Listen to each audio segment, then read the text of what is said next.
Hey there folks, and welcome back for another shave. And today we're going to use Gusto, which I talked about the other day. Of course, I named Soap Commander as one of my top 5 artisan soaps, a tier 1 soap. I think it's very good, and the mark for me on this, and the thing that it does better than anybody as a brand, is consistency. Every Soap Commander soap I find to be consistent. That said, today we're going to, excuse me, sorry about that. We're going to get on the soapbox a little bit, and I realize I've done a lot of these sort of videos recently, and some people may not like that, but I'm going to continue to do it. I got a lot on my mind. Using the Wolf Whiskers TSC brush, which is marvelous.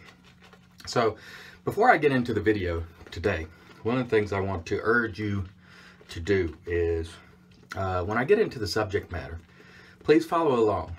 Hear me out. Watch the video throughout, because if you only hear part of it, you just won't have a complete picture of what I'm trying to convey. And what I want to talk about today is the Black Lives Matters movement. And I want to get something on the table at the onset of this video while I'm loading. There's absolutely no question that young black men are targeted more than any other group in terms of law enforcement. There's absolutely no question. It's not right. I don't agree with it. And I understand how that could be more than a put-off. You know, it definitely helps cultivate an anti-police sort of view in that community. But one of the things you have to consider, and you know, I'm telling you this from a law enforcement background. If someone is targeted and you pull over 10 cars and 6 out of 10 or 7 out of 10 has a warrant, has drugs in the car, has some other violations, you can understand why that continues to occur. Stand by just a moment. Now, don't get me wrong. I'm by no means saying it should continue, but if you want to begin to reduce the targeting, you've got to also reduce the behavior that leads to it, which is pretty good numbers on targeting. Now, that said, if you are a black male, you're minding your own business, and these cops are continually harassing you, that's going to piss you off, and I understand that. But I think it's important to urge others in the community, hey, knock it off. You know, what's with the warrants every other car? What's with the drugs in every other car? And that's not every other car. I don't want to suggest that every other black individual has drugs or a warrant. But in particular areas of this country where crime is high, the targeting is highly effective. And that's why they do it. And again, I've already said I believe it's wrong. But if you want to reduce that, you have got to reduce the behavior that leads to it. And that's not excusing the police for their actions. I'm just telling you how to reduce those numbers from a reasonable standpoint. All right, today we're going to use vintage Gillette Blue tip, Super Speed. Moving on in the story, my background. I grew up here in West Virginia, Beckley, West Virginia. And where I lived, I was exactly 1 street over from the black community. And most of my friends, or a good portion growing up, were black folks. In fact, my brother and I were on the forefront of listening to rap music along with our friends. Our best friends, many of, were black. And we would receive mixtapes from, I think it was Kiss FM in New York City, with this music that really nobody knew anything about at the time. So I'm talking 70s, late 70s into the 80s. We're talking, you know, Grandmaster Flash, Sugar Hill Gang, Nucleus, Houdini. I could go on and on and on. Curtis Blow, you know. I could name one after the other. And then the point that I'm trying to make here is we didn't look at black folks as being any different from us. They lived a street over. We played as kids. We grew up together. And I had a lot of friends. And for the most part, we had exactly the same experiences in life because we lived in the same community. Stand by just a moment. We had the same opportunities for jobs. Some of them actually got scholarships and I didn't. They got minority scholarships. I was fine with that because I believe historically black folks have been given a raw deal. There's no question about it. That is undeniable. And anybody who disagrees with that just isn't right. You're just not looking back on history in an appropriate way. That said, move things forward 20, 30, and 40 years. Now we have this movement which is, to me, from what I can tell, mostly anti-police, the Black Lives Matters movement. And don't get me wrong, I believe Black Lives Matter. I believe all lives matter. The problem that I have with this movement is it's centered around the police. And there's no question, recently, there have been a number of black folks killed by police that shouldn't have been.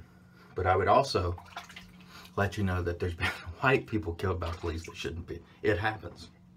So, the real problem that I have with this movement is you will see all this demonstrating about the police and their mistreatment. And again, I agree that that occurs. But they're missing, I think, a fundamental point. If you look in the urban centers of America, let's just use Chicago as an example. The biggest threat to a young black male in terms of being killed is other black males. That's just a fact. There's absolutely no question about it. And for me, to focus solely on the police without also talking about the vast majority of homicides of black men just doesn't make sense. Those two should be hand in hand. Yes, we want to rein in police abuse. There's no question about that. But police abuse isn't the #1 cause of black homicides. The scenario that creates that is one that I will explain here in a moment. And this is not only black folks. This occurs in poor white communities, Hispanic communities, in virtually every community where there are tough economic situations. Stand by. Oh, one thing I want to mention here. A little Irish coffee. This is magnificent. This came from a fellow, I'm going to call him Mr. C because his email starts with C. I don't want to give out his email. This is magnificent. Thank you, Mr. C. Great coffee. Thank you very much. That's one of the benefits. You know, there's a lot of hassle that comes with making these videos. But the benefit is you meet some very nice people. And every now and then they send you something really nice like that. So I really appreciate that. My wife and I are going to really enjoy it. Thank you, Mr. C. All right. On to what I was saying. The scenario that I believe creates this violence and this self-churning legacy of crime and violence and is poor economic conditions and children who don't have a father or a complete family. They grow up, they have no father, their mothers often have to work, they don't have time to ensure, quit dogs, they don't have time to ensure their kids are focusing in school, so they don't. And sometimes if they do focus in school, they're made fun of and called white and other demeaning things. Uncle Tom, you name it. And so you have these kids that grow up in these communities. They don't have a chance. They don't. And I would suggest that those Black Lives Matter. Why are you ignoring this? These kids committed no crime. They only had the misfortune of being born in an urban community where economic conditions are tough, where they don't get a fair shake, the only place they have to turn is to drugs, violence, and there are some who make good and get out of that, and God bless them. But my problem with the Black Lives Matter movement is this is being ignored. The fundamental cause that leads to all this stuff is the situation where we have kids who are being born and they don't have a father. Their father gets thrown in jail because he's a drug dealer, or maybe even wrongly thrown in jail, or he just runs off. It's very, very common. I think the number is something above 70%. The amount of minority youth, black youth I should say, who grow up without a father, without a home scenario, without discipline, without even a chance, without anybody that cares about them. And I would suggest that it is at the height of racism to ignore those people. To suggest that a black life only has value when it's taken by a police officer, that is racist. It's as if those people don't matter. It's as if their lives have no value. And it's hypocritical. Black lives do matter. White lives matter. And I would say, I want to be very honest with you. Here in West Virginia, in the 50s, maybe even 40s, these coal communities were developed. And people built houses around these coal mines. And the coal mines closed down. And those people were left there and they had nothing. And these communities are facing the same issues. There's violence, there's drugs, there's methamphetamine. So it's not only a black thing. These kids grow up, they don't have an opportunity. They don't get an education. There's no work for them. Our problem is we are churning out children without opportunities. And as parents, we're not doing our job. As fathers, we're leaving them to fend for themselves. They have nowhere to turn but to a drug dealer or to somebody who steals. It's our fault. It's not the fault of the police. It's our fault. Stand by. Let's rinse the face. Actually, let's do a Nick Shaves cleanup pass for Mark Burgess. Stand by. Very good lather here. So, again, I understand the Black Lives Matter movement in terms of these black folks who have been killed by police without any reason, abused. They're on point with that. But that's a fraction of the deaths and homicides in the black community. The same in the Hispanic community and other communities, including poor whites. I would suggest to you, a lot of people say justice in this country is, black versus white. It's not that, it's green. If you have money, if you live in an affluent community, I'm just going to be honest, you get a better shake than you do these people who live in these poor communities. And I'm talking poor whites, poor Hispanics, you name the group. Stand by and we'll come back and do the post. Brilliant coffee again, Mr. C. I'm going to have a few of these. So, choose our Thayer's, which is magic because it's made by witches, of course. Brilliant shave with the blue tip, by the way. I can't believe how wrong I was on vintage razors. And just made a video that I posted. I made it yesterday, but I posted it early this morning on things I've been wrong about and right about. And check that out.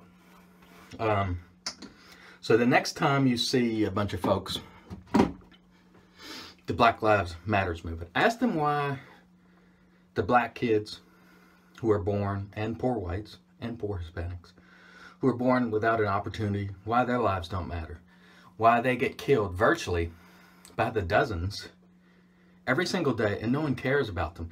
There's a kid playing in a backyard. They're not doing anything wrong and they're killed by an errant bullet from some piece of shit drug dealer.